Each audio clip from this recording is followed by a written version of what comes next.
Hello मेरे प्यारे दोस्तों, स्वागत है आपका अपने यूट्यूब चैनल स्टॉकिंग पंडित जी गुरु नॉलेज में। आज हम आपको लॉजिस्टिक सेक्टर की एक one of the best company Mahindra logistic के बारे में बताने जा रहे हैं।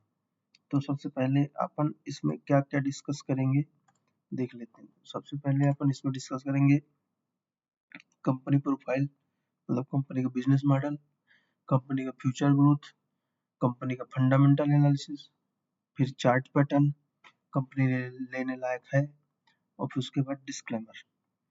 तो सबसे पहले अपन चलते कंपनी की वेबसाइट में, कंपनी क्या काम करती है। तो company solution supply chain solution sector में काम करती है, जिसमें contract logistic, cross border logistic, B2B express, last mile delivery, mobility solution. जिसमें कॉन्ट्रैक्ट लॉजिस्टिक का मतलब होता है एक देश के अंदर ही किसी भी चीज का ट्रांसपोर्टेशन करना, मतलब एक जगह से दूसरी जगह पहुंचाना। क्रॉस बॉर्डर लॉजिस्टिक का मतलब एक देश से दूसरे देश में मटेरियल को पहुंचाना या ट्रांसपोर्टेशन। B2B बिजनेस मतलब एक कंपनी से दूसरी कंपनी को सामान पहुंचाना। लास्ट मिल डिलीवरी मतलब जो लास्ट में कंज्यूमर नहीं, जो लास्ट की कंपनी होती है उसको डिलीवरी करना। मोबिलिटी सोल्यूशन मतलब जो भी किसी भी कंपनी के एम्प्लॉय है उनको एक स्थान से दूसरे स्थान पर जाने के लिए सुविधाएं प्रोवाइड करना। तो कॉन्ट्रैक्ट लॉजिस्टिक में integrated warehouse in distribution, जिसमें कि कंपनी के द्वारा जो भी सामान बनता है उसको कहाँ पर रखना है और फिर उसको दूसरी जगह पे कैसे डिस्ट्रीब्यूशन करना है। तो ये फर्स्ट टाइप सबसे पहले वाला integrated warehouse in distribution, और ये लास्ट वाला ware house solution.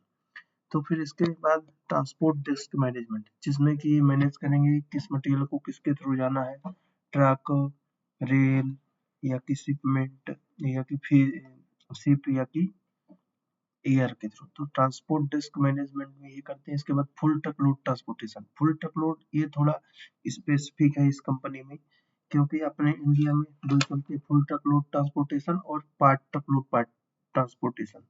Full ट्रकलोड transportation में क्या होता है, किसी भी कंटेनर या ट्रक के अंदर एक ही कंपनी का एक ही प्रकार का सामान या पैकेज होता है। और जबकि पार्ट ट्रकलोड में क्या होता है कि कई एक कंटेनर या एक ट्रक के अंदर कई सारी कंपनियों के बहुत सारे सामान अलग अलग होते हैं।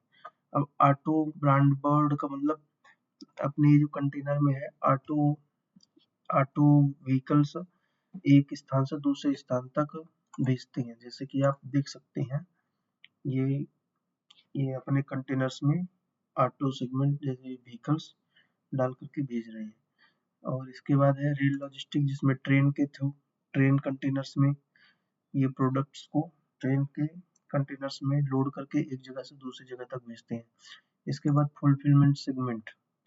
फुलफिलमेंट सेगमेंट मीन्स वापस से उसका जो मटेरियल है उसको एक जगह पर रखना, सॉर्ट करना, सॉर्ट सेंटर करना, और फिर इसको डिस्ट्रीब्यूशन के लिए सॉर्ट करना, मतलब क्या चीज आया है क्या चीज है, फिर इसको डिस्ट्रीब्यूशन के लिए करना।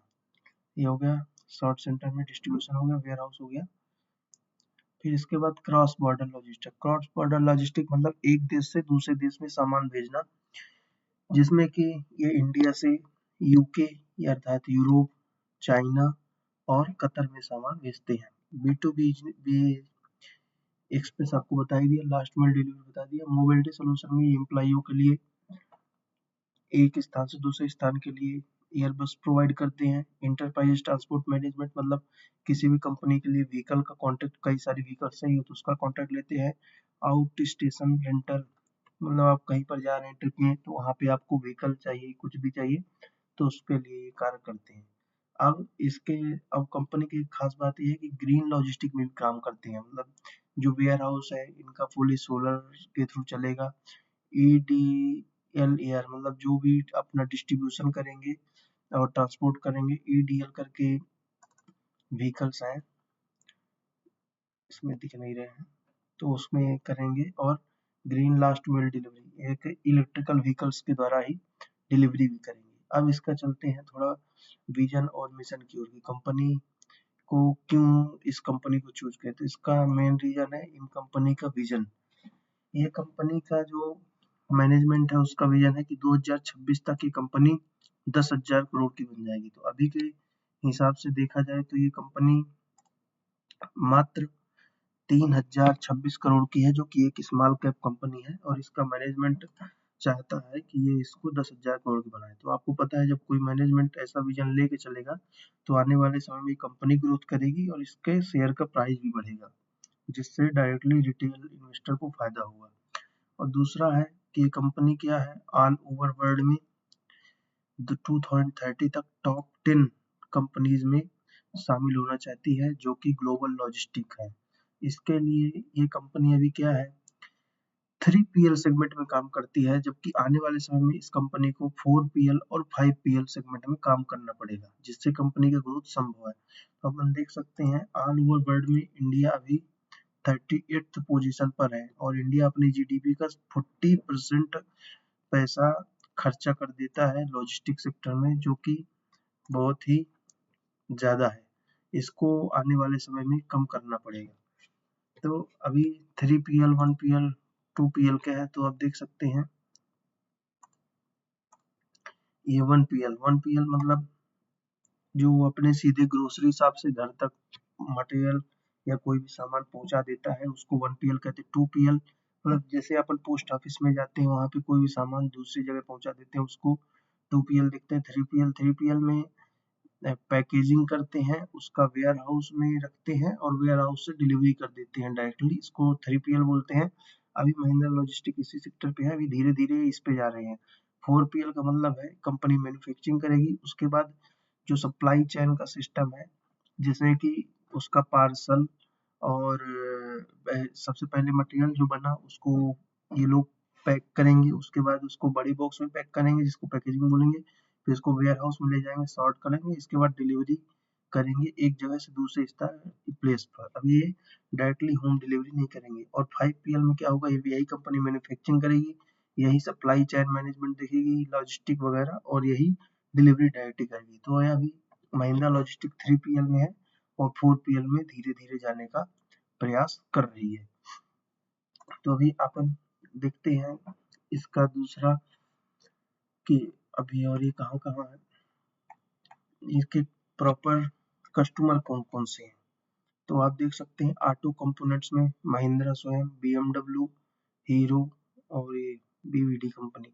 FMCG ड्यूरेबल में Hindustan Unilever, P&G, Marico, ITC और 3M जैसी कंपनियां। इंडस्ट्रियल इंजीनियरिंग में GE, गल्फ, बोस जैसी कंपनियां। ई कॉमर्स में जोमेटो, फ्लिपकार्ट, अमेजॉन और मिंत्रा। और मोबिलिटी सेक्टर में विप्रो, HCL और ये मास्टरकार्ड जैसी कंपनियां हैं। तो जैसे फ्लिपकार्ट अमेजॉन में है, तो जैसे फ्लिपकार्ट अमेजॉन में आप कोई भी ऑर्डर दिए, अब जो सामान है दिल्ली में मैन्युफैक्चर होता है और आपको मुंबई में चाहिए, तो इसके लिए महिंद्रा लॉजिस्टिक की हेल्प लेते हैं, और मुंबई से दिल्ली तक जो डिलीवरी और ट्रांसपोर्टेशन होता है वो महिंद्रा लॉजिस्टिक करता है। ऐसे ही ये जो विप्रो है, HCL और मास्टरकार्ड के लिए जो एम्प्लॉय के आने जाने की व्यवस्था होती है, जो भी व्हीकल्स वगैरह चाहिए होते हैं, वो ये कंपनी प्रोवाइड करती है। अब बारी है इसके फंडामेंटल्स की। तो अपन फंडामेंटल्स में देख लेते हैं। जैसा पहले बता चुके, कंपनी एक स्मॉल कैप है, 3026 करोड़ मार्केट कैपिटलाइजेशन है, जिसका पी रेशियो 0 है। और इसका बैलेंस शीट चेक कर लेते हैं, तो इसमें कंपनी का सेल्स ग्रोथ तो कंटिन्यूसली बढ़ रहा है, लेकिन इसका बैलेंस शीट चेक कर लेते हैं। तो इसका देखिए सेल्स ग्रोथ कंटिन्यूसली बढ़ रहा है, लेकिन इसका जो प्रॉफिट आफ्टर टैक्स है, प्रॉफिट आफ्टर टैक्स ये घट रहा है, लेकिन आने वाले समय में बढ़ेगा, क्योंकि जैसे जैसे कंपनी ग्रोथ करेगी तो उसको कई सारे वेयर हाउस खोलने पड़ते हैं, कई सारे ट्रांसपोर्ट्स का काम करना पड़ता है, जिसके कारण उसका खर्चा बढ़ जाता है, इसलिए लॉस में आ जाती है। लेकिन आने वाले समय में ये कंपनी अच्छा बढ़ेगी। और दूसरी बात, इसका एनालिसिस करने का बात ये है कि ये पूरा लॉजिस्टिक सेक्टर ही अभी बॉटम आउट होने की कगार पर है या बॉटम आउट हो चुका है। जैसे आप देख सकते हैं महिंद्रा लॉजिस्टिक लास्ट के 2 साल से कंटिन्यूसली कंसोलिडेशन जोन पर है। अभी अभी देखिए इसके जो पीयर्स हैं, कंटेनर कॉर्प, इसका देखिए चार्ट पैटर्न, ये बॉटम आउट हुआ, महिंद्रा लॉजिस्टिक ये हुआ, फिर गेटवे डिस्प्राइट्स देखते हैं, ये देखिए। और इस लॉजिस्टिक सेक्टर का जो ऑल ओवर लॉजिस्टिक सेक्टर है, ये भी यहाँ से अभी ऊपर जाने के प्रयास में कर रहा है। अब दूसरी बात, इसके पेयर कंपैरिजंस देख लेते हैं। तो पेयर कंपैरिजन में Mahindra logistic, Sindhu trade links, cements, TCI express है। जैसी कंपनियां हैं जो कि अच्छा खासा इसको टक्कर देती है। अब दूसरा महिंद्रा लॉजिस्टिक का चार्ट पैटर्न देखते हैं। तो चार्ट पैटर्न के अनुसार आप देख सकते हैं, चार्ट पैटर्न में भी ये बॉटम आउट होता दिख रहा है। जब आप इसमें देख सकते हैं कि ये कंपनी का जो हाईएस्ट प्राइस था 800 के तकरीबन था और अभी 417 रुपए के पास मिल रही है, जिसका इसका सपोर्ट जोन 405 है और ये 470 के पास ब्रेकआउट है। ऑलमोस्ट 50% के डिस्काउंट पर मिल रही है, तो आप इस कंपनी को ले सकते हैं। और अंत में हमारा डिस्क्लेमर, इस कंपनी के प्रमोटर होल्डिंग देख लेते हैं, जिसमें promoter holding 58.03, mutual fund 13.97, domestic institute 0.24, foreign institute 4.97, retail 12.10% और अदर पार्टी लाइक HNI 6.7। और ये हमारा डिस्क्लेमर, हम किसी भी प्रकार के शेयर को बाई या सेल करने का रिकमेंडेशन नहीं करते हैं। ये जितना भी कंटेंट बनाया गया सिर्फ एजुकेशन पर्पज के लिए है। आप इन्वेस्टिंग या ट्रेडिंग अपने स्वयं के रिसर्च या अपने फाइनेंशियल एडवाइजर से पूछ कर करें। धन्यवाद। आपका दिन शुभ रहे।